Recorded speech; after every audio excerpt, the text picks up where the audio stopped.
choose the goal properly. Let the goal be so compelling that the goal itself is a defense against distractions. If you choose a goal that's not worthy enough, it makes no sense to stay concentrated on it. You'll try a lot to concentrate on your goal, but you'll find that invariably you get distracted after a while. That's not because the distractions are powerful. That's because your goal is powerless. So the goal has to be right. Don't talk so much about how you get distracted. Talk about how, first of all, you have made something into your goal. How has something become your target? How have you come to desire something? If your goal setting process is influenced from the outside, then your goal would never really be your own goal, and therefore you will never feel internally totally committed to it.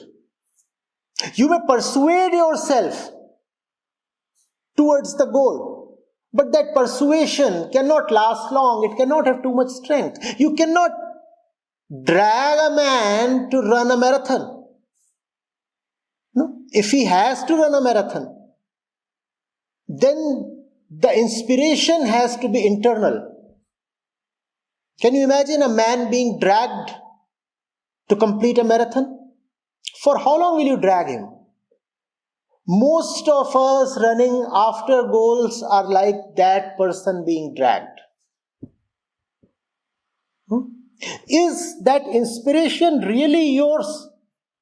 Or are you rushing after a goal because 1,000 other people want the same thing? Are you following a trend? Or have you really thought it out? Have you put in time, effort to see whether your inclinations are real or just conditioned?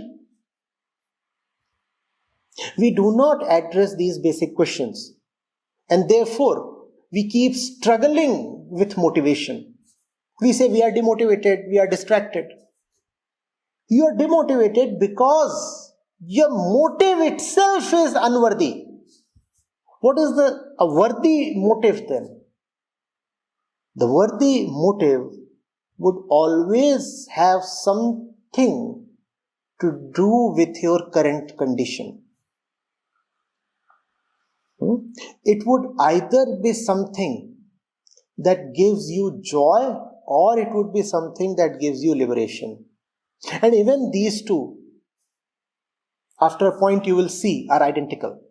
It would either be something that gives you unconditional joy, purposeless joy. It is something you can do without getting any reward. If there is something that attracts you this way, then it's fit to be your goal. And if you are rushing towards something because that something will offer you something in return, then that's a strong indication that you have wrongly chosen your goal. If you say that particular point X ahead of you is your goal, because upon reaching X you will be rewarded with money or career or prestige, then chances are you will not be able to sustain your motivation for long. Whereas, if you are doing something just for the unadulterated pleasure of doing it, you don't want something in return. The doing is the return.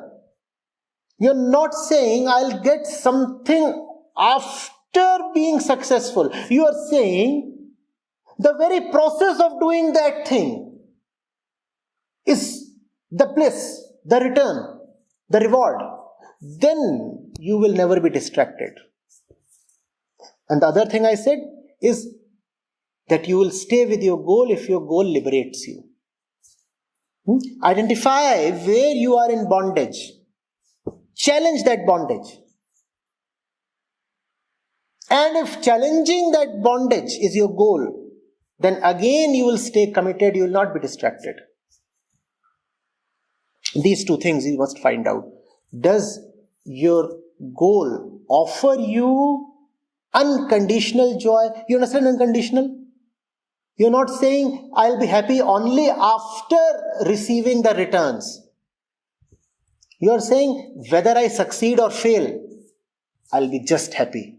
Because just being in this, just being in the journey, just being in the process is so nice. Then you'll stay with this goal.